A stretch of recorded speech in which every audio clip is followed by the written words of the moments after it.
નમસ્કાર. ભારત તેની પહેલી વહેલી ડિજિટલ વસ્તી ગણતરી તરફ એક મોટું ઐતિહાસિક કદમ ઉઠાવી રહ્યું છે. આજના આ ખાસ સત્રમાં આપણે આગામી સ્વગણતરી એટલે કે સેલ્ફ એન્યુમરેશન પ્રક્રિયાને સ્ટેપ બાય સ્ટેપ સમજીશું. વિચાર કરો, હવે ઘરે બેઠા જ મોબાઈલ કે લેપટોપથી આ રાષ્ટ્રીય કાર્યમાં પૂરા આત્મવિશ્વાસ સાથે ભાગ લેવો કેટલો સરળ બની ગયો છે. તો ચાલો આખી ડિજિટલ સફરના રોડમેપ પર એક નજર કરીએ. આ પ્રક્રિયાને આપણે 5 સરળ તબક્કામાં વહેંચી છે. ડિજિટલ વસ્તી ગણતરીનો પરિચય, નોંધણી અને લોગિન પ્રક્રિયા, ઘર અને પરિવારની વિગતો, ઘરની સુવિધાઓ અને સંપત્તિ, અને છેલ્લે ડ્રાફ્ટ, સબમિશન અને SCID. શરૂઆત કરીએ પહેલા તબક્કાથી, ડિજિટલ વસ્તી ગણતરીનો પરિચય. આ નવો યુગ ખરેખર માત્ર ટેકનોલોજીનો નથી, પણ નાગરિકોના સશક્તિકરણનો પણ છે. હવે સૌથી અગત્યની વાત છે આ સમયગાળો. 17 મેથી 31 મે 2026, બસ આ જ ચોક્કસ સમય દરમિયાન census.gov.in પોર્ટલ ડેટા સબમિટ કરવા માટે ખુલ્લું રહેશે. આ સમયમર્યાદા કોઈપણ હિસાબે ચૂકવા જેવી નથી. આગળ વધીએ બીજા તબક્કા તરફ, નોંધણી અને લોગિન પ્રક્રિયા. બ્રાઉઝર ખુલતા જ આ પ્રક્રિયા કેવી રીતે સરળ અને સુરક્ષિત રીતે શરૂ થાય છે તે જોઈએ. સૌથી પહેલાં તો પોર્ટલ પર રાજ્ય પસંદ કરવાનું છે, જેમ કે ગુજરાત. પછી ઘરના વડાનું નામ અને મોબાઈલ નંબર એકદમ કાળજીપૂર્વક નાખવાનું રહેશે. ઈમેલ આઈડી આપવું મરજિયાત છે, એટલે ન હોય તો ચિંતા નહીં. અને હા, મોબાઈલ પર આવતા OTPથી આખી પ્રક્રિયા એકદમ સુરક્ષિત રીતે વેરીફાઈ થઈ જશે. પણ અહીં એક બહુ જ મોટો કેચ છે. આ એક અત્યંત નિર્ણાયક અને ઓફર ચેકપોઇન્ટ છે. એકવાર મોબાઈલ નંબર અને ઘરના વડાનું નામ રજીસ્ટર થઈ ગયું, બસ તે સિસ્ટમમાં કાયમ માટે લોક. તેને ભવિષ્યમાં બદલી શકાશે નહીં, અને એ જ નંબર કે નામનો બીજી કોઈ એન્ટ્રી માટે ફરીથી ઉપયોગ પણ થઈ શકશે નહીં. એટલે પૂરેપૂરું ધ્યાન રાખવું. સફળ લોગિન પછીની પ્રોસેસ પણ એકદમ રસપ્રદ છે. પોતાની પસંદગીની ભાષા, દાખલા તરીકે ગુજરાતી, સેટ કરવાની. પછી ખુલશે એક ડિજિટલ નકશો. તેમાં લાલ રંગનું તીર ઘરના લોકેશન પર બરાબર સેટ કરવાનું છે, જેથી ઘરનું સચોટ ભૌતિક સ્થાન નોંધાઈ જાય. હવે આવે છે ત્રીજો તબક્કો, ઘર અને પરિવારની વિગતો. ટેકનિકલ સેટઅપ પૂરું થયા પછી વાસ્તવિક વસ્તી વિષયક ડેટાની શરૂઆત સીધી ઘરના માળખાથી જ થાય છે. અહીં એ જણાવવાનું છે કે ઘરના ભોંયતળિયા, દિવાલો અને છત માટે કઈ સામગ્રી વપરાઈ છે, માટી, લાકડું કે ટાઇલ્સ. સાથે જ ઘરની હાલત કેવી છે, સારી, રહેવાલાયક કે પછી ખંડેર. આ માહિતી પરથી જ દેશના સામાજિક અને આર્થિક સ્તરનો સાચો ખ્યાલ આવે છે. અહીં એક બહુ જ સામાન્ય મૂંઝવણ થાય છે. ખરેખર પરિવારનો સભ્ય કોને ગણવો? તો વસ્તી ગણતરીનો નિયમ બહુ જ સ્પષ્ટ છે.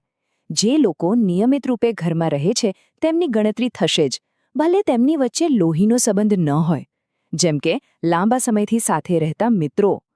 પણ બીજી બાજુ, જો સગા બાળકો અભ્યાસ કે કામ માટે લાંબા સમયથી બીજે રહેતા હોય, તો તેમને આ ઘરની ગણતરીમાંથી સંપૂર્ણપણે બાકાત રાખવામાં આવશે. છે ને એકદમ રસપ્રદ નિયમ. આગળ વાત કરીએ પરિવારના ડેમોગ્રાફિક્સની. ઘરના વડાની જાતિ અને વર્ગ, ઘર પોતાનું છે કે ભાડાનું, રસોડું અને બાથરૂમ સિવાયના કેટલા ઓરડા છે, અને હા, ઘરમાં રહેતા પરણિત દંપતીઓની કુલ સંખ્યા કેટલી છે, આ બધી જ વિગતો ચોકસાઈથી નોંધવાની છે. આગળ વધીએ ચોથા તબક્કા તરફ, ઘરની સુવિધાઓ અને સંપત્તિ. રોજિંદા જીવનમાં ઉપયોગમાં લેવાતી સુવિધાઓની માહિતી અહીં આવશે. અહીં દેશના ઇન્ફ્રાસ્ટ્રક્ચર પ્લાનિંગ માટે ખૂબ મહત્વના પ્રશ્નો છે. પીવાનું પાણી ક્યાંથી આવે છે, અને તે ઘરથી કેટલું દૂર છે? પ્રકાશ માટે વીજળી છે, સોલાર છે કે કેરોસીન? શૌચાલય પાઇપવાળી ગટર સાથે જોડાયેલું છે કે સેપ્ટિક ટાંકી છે? ગંદા પાણીનો નિકાલ ક્યાં થાય છે? આ બધું જણાવવાનું રહેશે. પછી વારો આવે છે રસોડાનો. શું ઘરમાં રસોઈ બનાવવા માટે અલગ જગ્યા છે? LPG કે PNG કનેક્શન છે ખરું? અને સૌથી અગત્યની વાત, રસોઈ માટે મુખ્યત્વે કયું બળતણ વપરાય છે? આધુનિક ગેસ, લાકડા કે છાણ? પર્યાવરણ અને સ્વાસ્થ્ય સંબંધી નવી નીતિઓ ઘડવા માટે આ ડેટા બહુ જ કામ લાગવાનો છે. આ વિભાગને પૂરો કરતા પહેલા ડિજિટલ અને ટ્રાન્સપોર્ટ એસેટ્સની વાત કરવાની છે. ઘરમાં ટીવી, ઇન્ટરનેટ, લેપટોપ કે સ્માર્ટફોન છે? વાહનોમાં સાયકલથી લઈને કાર સુધી શું ઉપલબ્ધ છે? અને એક સૌથી મજેદાર પ્રશ્ન, ઘરના મુખ્ય ખોરાકમાં કયો અનાજ વપરાય છે, ઘઉં કે બાજરી? આ નાની લાગતી વિગતો જ ભવિષ્યની અન્ન સુરક્ષા યોજનાઓનો પાયો નાખે છે. ચાલો હવે આપણે પહોંચી ગયા છીએ 5મા અને અંતિમ તબક્કા પર, ડ્રાફ્ટ, સબમિશન અને SCID. ડેટા એન્ટ્રીનું કામ પૂરું અને અહીંથી સત્તાવાર સબમિશનની પ્રક્રિયા શરૂ થાય છે. ફાઇનલ બટન દબાવતા પહેલાં એક વાત ખાસ યાદ રાખવાની છે. એક ક્ષણ માટે થોભો અને દાખલ કરેલી દરેકે દરેક એન્ટ્રીની ઝીણવટપૂર્વક સમીક્ષા કરો, કારણ કે કોઈપણ ભૂલ સુધારવાની આ બિલકુલ છેલ્લી અને ફાઇનલ તક છે. આ બે વિકલ્પો વચ્ચેનો તફાવત સમજવો અત્યંત જરૂરી છે. જો માહિતીને ડ્રાફ્ટ તરીકે સેવ કરીશું તો ભવિષ્યમાં તેમાં ફેરફાર થઈ શકશે, પણ જો અંતિમ સબમિશન પર ક્લિક કર્યું તો સમજવું કે પરિવારનો બધો જ ડેટા સરકારી રજિસ્ટ્રીમાં કાયમ માટે લોક, પછી તેમાં કોઈ જ સુધારો કે ફેરફાર શક્ય નથી.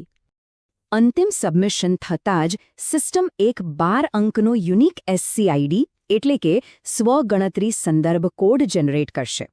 આ નંબર સ્વગણતરી પૂરી કર્યાનો સૌથી મોટો અને અંતિમ પુરાવો છે. આનો સ્ક્રીનશોટ તો અચૂક સાચવી જ લેવાનો, કારણ કે ભવિષ્યમાં જ્યારે સરકારી ગણતરીદાર રૂબરૂ ઘરે આવશે ત્યારે તેમને આ નંબર બતાવવો ફરજિયાત છે. આખો ડિજિટલ પરિવર્તન ડેટા દાખલ કરવાની સત્તા સીધી નાગરિકોના હાથમાં આપી રહ્યું છે. ત્યારે એક વિચાર ચોક્કસ આવે, આ નવી કાર્યક્ષમતા અને આપણી આટલી મોટી જવાબદારી આવનારા દાયકામાં દેશના રાષ્ટ્રીય આયોજન અને સંસાધનોની ફાળવણીને કેવી જબરદસ્ત રીતે આકાર આપશે. જેટલો સચોટ ડેટા આપણે આપીશું એટલું જ મજબૂત આવતીકાલના ભારતનું નિર્માણ થશે. આજના આ સત્રમાં જોડાવા બદલ ખૂબ ખૂબ આભાર. જ્ઞાન મેળવતા રહો અને આગળ વધતા રહો.